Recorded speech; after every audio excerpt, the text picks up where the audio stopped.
বড় খারাপ হইতে পারে মানুষ। সোশ্যাল মিডিয়া আপনি ভাইরাল হইতে চাইলে এই ভিডিওটি একটু দেখে নেন। আপনি ভাইরাল হইতে হবে, আপনি বারিশা হককে নিয়ে বলবেন। আর সিনেমাতে আপনি কাজ করেন, আপনার ভাইরাল হইতে হবে, সাকিব খানকে 2টা গালি দিবেন, আপনাকে সারা বাংলাদেশ চিনে যাবে। এটাই তো চলতেছে। হ্যাঁ, এইভাবে সাকিব খানকে দিবেন গালি আর অন্যদিকে বারিশা হককে নিয়ে দিবেন তালি। তাহলে সোশ্যাল মিডিয়া থেকে ইনকাম করে আপনি করতে পারবেন ঘর বাড়ি। আসল কথা কি জানেন ভাই, আমি বারিশা হককে কোনোদিনই চিনতাম না, শুধুমাত্র চিনেছি, খোদার কসম করে বলছি, ওই যে কবির নামে যে ছেলেটি আছে ওই ছেলেটির বিরুদ্ধে মামলা দেওয়ার পর থেকে। এর আগে কোনোদিন আমি তাকে দেখি না, এবং ওই কবির পৃথিবী থেকে চলে যাওয়ার পরও আমি কোনোদিন বারিশা হককে দেখি নাই। রিসেন্টলি দেখেছিলাম তিনি একটি শো এর মধ্যে যেরকম একটি জামা পরে গিয়েছিল, যেটার বিরুদ্ধে আমি ভিডিও বানাতে চেয়েও ভিডিও বানাইনি, কারণ আমার কাছে মনে হয় না তাকে যে আমার ভাইরাল হতে হবে। তবে রিসেন্টলি দেখলাম তনি আপু নামে একজন মেয়ে এসে তারপর তার বিরুদ্ধে অসংখ্য অভিযোগ তুলে ধরছেন এবং তার প্রফেশন নিয়ে কিছু ধরনের কথা বলেছেন, যেগুলোর বিপক্ষে আমিও রুখে দাঁড়িয়েছিলাম। থার্ড ক্লাস চাকরের বাচ্চারা নিয়ে আমার কমেন্টটা করলেন কেন? ওই তো আমার চাকর, ওর আমি টাকা দিয়ে কিনে আমার শোরুমে লাইভ করেছি। ওই চাকরের নাম শুনে আমার মেজাজ করে গেছে। আসলে কোনো মানুষের প্রফেশন নিয়ে কখনো বাজেভাবে মন্তব্য করতে নেই। সে যা কিছুই করুক না কেন, সেটা দিয়ে তার রিজিকের ব্যবস্থা তিনি করে নিচ্ছে। এখন সেটা হালাল নাকি হারাম সেটা হয়তো আপনারাই ভালো জানেন ভাই, সেটা নিয়ে আমি কোনো কিছু বলতে চাই না। তিনি লাইভ কনফারেন্সের মধ্যে এসে সাংবাদিকদের সামনে কিছু কথা বলেছিলেন। সকল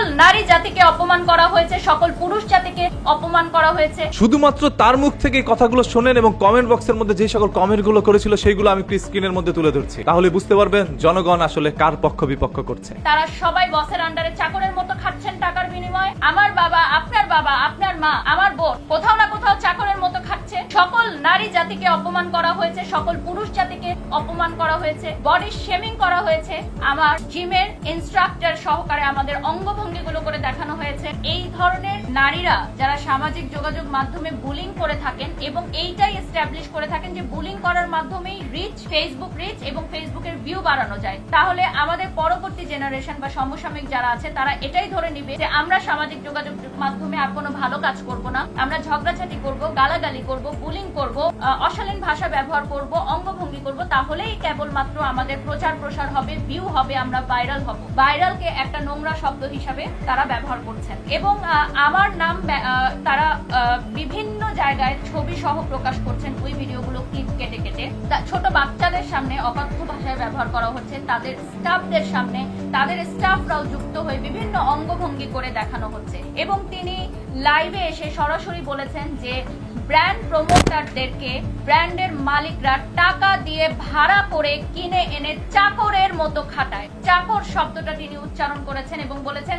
যারা মডেল, যারা নায়িকা, যারা হচ্ছে আমরা যারা ব্র্যান্ড প্রমোটার, তাদেরকে ভাড়া করে টাকা দিয়ে নিয়ে এসে চাকরের মতো খাটানো হয়। তার মানে কি আমরা যারা আছি এখানে উপস্থিত আমরা সবাই চাকর? যারা জব করছেন তারা সবাই বসের আন্ডারে চাকরের মতো খাচ্ছেন টাকার বিনিময়ে? আমার বাবা, আপনার মা, আমার বোন কোথাও না কোথাও চাকরের মতো খাচ্ছে। সকল নারী জাতিকে অপমান করা হয়েছে, সকল পুরুষ জাতিকে অপমান করা হয়েছে, বডি শেমিং করা হয়েছে, সম্পূর্ণ ব্র্যান্ড প্রমোটার সেক্টরকে ধূলিসাৎ করার জন্য ষড়যন্ত্র করা হচ্ছে। আমি যে সকল ব্র্যান্ডের সাথে যুক্ত আছি সেই সকল ব্র্যান্ডকে হেয় করা হচ্ছে, যাতে সেই সকল ব্র্যান্ডরা উঠে দাঁড়াতে না পারে, প্রমোশন না করাতে পারে। যত ছোট ছোট উদ্যোক্তারা আছেন যারা নতুন শুরু করেছেন তারা যাতে ব্র্যান্ড প্রমোটারদেরকে নিয়ে কাজ করতে না পারে, তারা যাতে ব্র্যান্ড প্রমোটারদেরকে নিয়ে কাজ করে ডিজিটাল প্ল্যাটফর্মে হাইলাইট না হতে পারে। এটি একটি গভীর ষড়যন্ত্র। এটা এখন ক্লিয়ার হয়ে গেছে যে এটি একটি গভীর ষড়যন্ত্র এবং সামাজিক যোগাযোগ মাধ্যমে এটাই প্রচার প্রসার করা যে গালাগালি করে, অশ্লীল ভাষা ব্যবহার করে, অশ্লীল অঙ্গভঙ্গি করে ভিউ এবং রিচ করা যায়। তাহলে আর্টিস্টিক বিষয়, সত্যি বিষয়, যারা সত্যি যোগ্যতা সম্পন্ন, যারা গুণ সম্পন্ন, তাদের কোনো ভিউ নেই, তাদের কোনো রিচ নেই। এবং এটাই আপনারা দেখেছেন কয়েকদিন রিসেন্ট অনেক ফেসবুক পেজ, অনলাইন ক্রিয়েটাররা এই বিষয়গুলোকে মেনশন করে করে পোস্ট দিয়ে তারাও রিচ, ভাইরাল হচ্ছে এবং সবাই এটা বলছে যে এই বিষয়গুলো নিয়ে কথা বললেই তো ভাইরাল হওয়া যায়। তার মানে আমাদের পরবর্তী নেক্সট জেনারেশনের কাছে এটাই প্রচার করা হচ্ছে যে এই সামাজিক যোগাযোগ মাধ্যম আসলে অসামাজিক এবং এটা কোনো সুস্থ স্বাভাবিক সামাজিক যোগাযোগ মাধ্যম হতে পারে না। এটা অসুস্থ পরিবেশ যেখানে একটা মানুষ সারাদিন কাজ শেষ করার পর বিনোদনের জন্য আসে, এন্টারটেইনমেন্টের জন্য আসে, সেখানে এসে যদি সে এই ধরনের অঙ্গভঙ্গি, অশ্লীল ভাষার ব্যবহার দেখে, এই ধরনের শব্দ চয়ন দেখে, আমাদের পরবর্তী প্রজন্ম, আমাদের শিশুরা কি শিখবে? সকল নারী জাতির কাছে আমার এই প্রশ্ন যে আমাকে যে হেয় করা হয়েছে এটার বিচার আমি চাই, এর বিচার আমি চাই। আমি আজকে শক্ত মনোভাবে আছি বলে, আমি এই ট্রমা কাটিয়ে উঠতে পারছি বলে আমার মতো আরেকটা মেয়ে পারবে এরকম না। কালকে আরেকজন চলে আসবে আসবে আরেকজনকে অপমান করতে, তখন সে পারবে? আপনারাই অনলাইনের মধ্যে কাজ করছেন, আবার আপনারাই কিন্তু মানুষের বিপক্ষে চলে যাচ্ছে। এই আলবিরা ইসলাম থাপ, আমি বললাম না বিয়াদব মহিলা। আমি মেকআপ করা শিখবো কি শিখবো না সেটা তোর শিখাইতে হবে, তোর কাছ থেকে শিখবো। তোর এত টাইম আসে কোন জায়গা দিয়ে এখানে লাইভ দেখার মতো? আমি তোকে ডেকেছি, আমি আমার সমস্যাগুলো নিয়ে কথা বলছি। মানে এইটা তার মানে তুই থ্রেট করে বেড়াচ্ছিস তাই না? তুই থ্রেট করে বেড়াচ্ছিস। এই আলবিরা ইসলামটা কে চিনেন আপনারা কেউ? মানে এই মহিলা হচ্ছে একটা বিয়াদব। এরাই মনে হয় থ্রেট করে বেড়াচ্ছে। এইটাই হচ্ছে, এই দেখেন থ্রেট কারা করতেছে এবার দেখেন। এই যে একটা চক্র, এরা কন্টিনিউয়াসলি মানুষের পেছনে লাগতেছে। মানে মানুষকে আমাদের স্টাফদের বিহেভিয়ার রুড, এটা আপনি বললে আমি তো মানবো না। ফালতুমির একটা লিমিট থাকে। এইখানে যদি আমি একদম বলে দিলাম, আপনারা যদি এইখানে কোনো নেগেটিভ কমেন্ট করেন না, মানে উল্টাপাল্টা মিথ্যা কমেন্ট করেন। অনলাইনের মধ্যে যদি আপনি কোনো কাজ করতে চান তাহলে নেগেটিভ পজিটিভ দুইটা দিকে কিন্তু আপনার বিবেচনা করে কাজ করতে হবে। ধরেন আপনাকে এখন কেউ ঘৃণা করবে বা আপনাকে কেউ সাপোর্ট করবে, যারা সাপোর্ট করবে তাদেরকে ভালোবাসা দিবেন, আর যারা ঘৃণা করবে তাকে গালিগালাজ করবেন, তাহলে তো হবে না। অনলাইনের মধ্যে থাকতে হলে সবকিছু হজম করতে হবে, আদারওয়াইজ অনলাইনে থাকার কোনো যোগ্যতা আপনার নাই। সেই কবির কিন্তু পৃথিবী থেকে চলে যায় এবং কবিরকে কিন্তু জেল খাটানো হয়। কবিরের পিছনে কোনো ধরনের ব্যাকআপ ছিল না। গ্রামের একজন মধ্যবিত্ত পরিবারের সন্তান ছিল কবির, যার কারণে কবির সবকিছু মেনে নিয়েছিল এবং হাত জোর করে অনুরোধ করছিল, যদি আপনি আমার বিরুদ্ধে মামলাটা না উঠান তাহলে আমার আবারও জেলে যেতে হবে। আমি যদি জেলে থাকি তাহলে আমার পরিবারটা কিভাবে চলবে, কারণ পুরো পরিবারের হালটা আমার কাঁধের উপরেই ছিল। এরপরও তার বিরুদ্ধে মামলাটা উঠানো হয়। সেই বারিশা হকি আজকে আবার লাইভে এসে তার বিরুদ্ধে যে তনি যে কথাগুলো বলেছে সেটারও বিচার চাচ্ছে। এই দেশের মধ্যে সত্য কথা বলতে অনেক ভয় হয় ভাই, কারণ আইন শৃঙ্খলা বাহিনীর কাছে যখন এই সকল মানুষগুলোকে অভিযোগ করে তখন তারা এসে আবার আমাদেরকে ধরে নিয়ে যায়, নিয়ে আমাদেরকে মনে করেন জেলের মধ্যে প্রেরণ করা হয়। কারণ ওই যে তিনি তো অভিযোগ করেছে ভাই, আবার কেউ কেউ এসে তো লাইভের মধ্যে কান্নাকাটি করে দেয়। তারা কিন্তু ওই আইন শৃঙ্খলা বাহিনীর কাছে গিয়ে চোখের অশ্রু দিয়ে সবকিছু ভিজিয়ে ফেলে। এরপরে তাদের কথারই প্রাধান্য দেওয়া হয়, আর যারা সত্য কথা বলছে ওইগুলো শোনাও হয়, যার কারণে তাদের বিরুদ্ধেও মামলা হয়ে যায়। তাই এখন আর কাউকে নিয়ে ভাই কোনো শব্দ করি না। যে যা কিছু করছে করুক, বাংলাদেশ তো আমার একার না, আপনাদের সবাই। প্রতিবাদ করলে সবাই করবেন, আদারওয়াইজ সবাই চুপ থাকবেন, এগুলো থেকে বিনোদন নিবেন। ওই যে দিন শেষে সবাই নাকি অনলাইন থেকে বিনোদন নিতে আসে,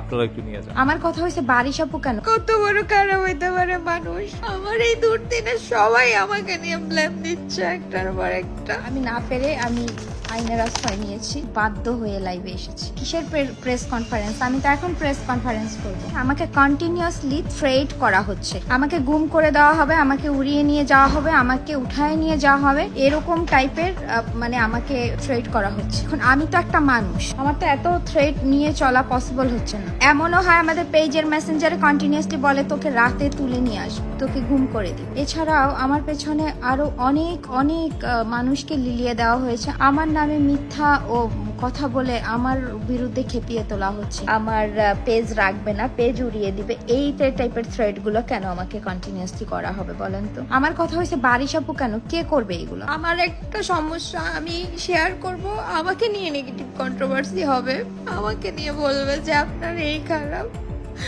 আমার এই দুর্দিনে সবাই আমাকে নিয়ে ব্লেম দিচ্ছে একটার পর একটা। মানে হয় না যে হাতি গর্তে পড়লে চামচিকে লাথি মারে, এরকম একটা অবস্থা হচ্ছে আমার সাথে। আমাকে তো কেউ হেল্প করতে আসে না, আমাকে তো কেউ বলতেছে না আপু আপনি টেনশন করেন না, আমরা আপনার ক্লায়েন্ট, আপনি আমাদের জন্য কষ্ট করেন বা আপনি আমাদের একটা ভালো সার্ভিস দিয়েছেন। আমি এমন ক্লায়েন্ট পেয়েছি, আমাকে নক দিয়েছে, দিয়ে বলতেছে আমি আপনার নামে এখন নেগেটিভ কন্ট্রোভার্সি ছড়িয়ে দিব। কত বড় খারাপ হইতে পারে মানুষ? মানে আমি এই মোমেন্টে ভাইরাল, আমাকে চিনে 5 জন, আমাকে দেখতেছে আমার ব্যবসায়িক প্রতিষ্ঠান নিচু করার জন্য, আমার সার্ভিসটাকে মানুষের কাছে খারাপভাবে রিপ্রেজেন্ট করার জন্য আমার পেছনে লেগে আছে। আমাকে যেভাবে মিসইউজ করা হচ্ছে এটা ঠিক না একদম। আমাকে যেভাবে থ্রেট করা হচ্ছে এগুলো ঠিক না। আমার সমস্যাগুলো আমি শেয়ার করছি বলে আমাকে হুমকি দেওয়া হচ্ছে। আমি না পেরে আমি আইনের আশ্রয় নিয়েছি। ছাড় দিব না আপু, আমি এবার ছাড় কাউকে দিব না। আপনার ভদ্রতাকে মানুষ মনে করে আপনার দুর্বলতা। সমাজটা এত খারাপ, আপনি একটু ভদ্রভাবে কথা বলবেন, দেখবেন আপনাকে মনে করবে যে আপনি দুর্বল, আপনি কথা বলতে জানেন না। আমি আসলে এই সকল মেয়েগুলোকে অনেক ভয় পাই। এদের বিরুদ্ধে এক লাইন যদি আপনি উল্টাপাল্টা বলেন তাহলে আপনার বিরুদ্ধে মামলা দিয়ে দিব, এবং সেটা কিন্তু খুব গুরুতর আপনার উপরে বাস্তবায়ন হবে। এই বাংলাদেশে একটা সময় ছিল, আমরা সেই বাংলাদেশ আর চাই না। এদের কাছ থেকে আমাদের অনেক কিছু শেখার আছে। আমি শুধু তাদের কাছ থেকে এই শিক্ষাটা পেয়েছি যে সামনে হচ্ছে পবিত্র ঈদ চলে আসছে, রমজান মাস চলে আসছে, তাদের স্টকে যে সকল জামা কাপড় আছে সেগুলো বিক্রি করতে হবে। এখন সেইগুলো বিক্রির জন্য হইলেও সমালোচনা করতে হবে, যাতে করে মানুষ একটু তাদের পেজের মধ্যে ঢুকে এবং তাদের জামা কাপড় দেখে ওইখান থেকে কিনে। এর থেকে বড় প্রমোশন পৃথিবীতে আর কিচ্ছু নাই। তনি আপু, তুমি তো খুব সহজে ইঁদুরমুখী বলে দিলা, কিন্তু এই ইঁদুরমুখী শব্দটা বলার কারণে পুরা জাতি যে এখন একটা গোলক ধাঁধা, একটা কনফিউশনের মধ্যে আছে, সেটা কি তোমার কোনো আইডিয়া আছে? তুমি কি কাজটা ঠিক করছো? মিনিংটা না বললা, তোমার তো ইঁদুরমুখীর মানেটা বলা উচিত ছিল, তাই না? আচ্ছা, এখন ইঁদুরমুখীর মানেটা আমি বলে দিই। ইঁদুর কি করে? ইঁদুর যেখানে যায় কাটা কুটি কইরা জিনিসপত্র একেবারে মানে ধ্বংস করে রেখে আসে, একেবারে নোংরা করে রেখে আসে। এবং মানে এই কাজটাও কেন করে? কারণ ওর দাঁত সবসময় বড় হতে থাকে। তো ইঁদুর কি করে? কাটাকুটি করলে দাঁত হয়ে হয়ে ওর দাঁতটা হচ্ছে নিয়ন্ত্রণে থাকে। যাকে তো মেইন কথা কি, যে যেখানে যায় জিনিসপত্র ধ্বংস করে রেখে আসে এবং জিনিসটাকে মানে এমন অবস্থা করে রেখে আসে যে সেখানে তুমি আর যাইতে পারবা না, তাই না? তো ইঁদুরমুখী মানুষগুলাও ঠিক ওই রকম, তারা যেখানে যায় যেটা ধরে ওইটার একেবারে নষ্ট করে রেখে আসে, মানে ওইখানে মানে যাওয়ার যোগ্য রাখে না। তো ঠিক আছে, ওই ধরনের মানুষ হচ্ছে ইঁদুরমুখী। সো এবার বুঝে দেখো। দিন শেষে সবাই গলায় গলায় খাতির, মাঝখান দিয়ে দোষী হইলাম আমরা। তাই আপু, আপনারা যেভাবে কাজ করে যাচ্ছেন আপনাদেরকে সম্মান জানায় বললাম, আপনারা আপনাদের কাজের মধ্যে থাকেন, কেউ কারো কাজকে ছোট করে দেখবেন না। টনি আপু বলেছিল না, সব হচ্ছে আমার চাকর, এটা বাড়ি সহক আপু একবারই মেনে নিতে পারে নাই। কারণ তাকে কেন আপনি চাকর বলবেন? যারা চাকরি বাকরি করছে বা বসের আন্ডারে কাজ করছে তারা কি চাকর? তারা তো আসলে চাকরি করছে, তারা চাকর হইতে পারে। রাজার আমলে রাজার যে সকল কর্মচারীরা ছিল তাদেরকে কিন্তু চাকর বলা হইতো। সেই চাকর থেকেই একটু শুদ্ধ ভাষায় এনে তারপর এটাকে চাকরি বলা হয়েছে, একটু আপডেট করা হয়েছে ভাষাটা। বাট দিন শেষে কাজ কিন্তু একটাই। এই যে এখানে বসে আমরা ভিডিও বানাচ্ছি, ইউটিউবে আপলোড করছি, আমরা কিন্তু ইউটিউবের ওই ফেসবুকের চাকর। আদারওয়াইজ আমাদেরকে ভাত দিবেন একবেলা। তো চাকর হোক আর চাকরি করুক, যা কিছু হোক না কেন, দিন শেষে খেটে খেয়ে তারপর আমাদের বাঁচতে হবে, তবে সেটা যেন একটু হালাল পথে আসে। আল্লাহ তাআলা সবাইকে সেই তৌফিক দান করুক। আজকের মতো এখানে বিদায়, দেখা হবে আপনাদের সাথে পরবর্তী ভিডিওতে খুব শীঘ্র। তখন সবাই ভালো থাকবেন, ভালো রাখবেন, মন্দ অতি বিরত থাকবেন। বরাবরের মতো কথা কিন্তু একটাই, ধর্ম নির্বিশেষে আমরা সবাই মানুষ, মানুষ হয়েছে সর্বদা মানুষের পাশে দাঁড়াতে, এটাই তো আমাদের একটি নীতি হতে পারে। আসসালামু আলাইকুম, আল্লাহ হাফেজ।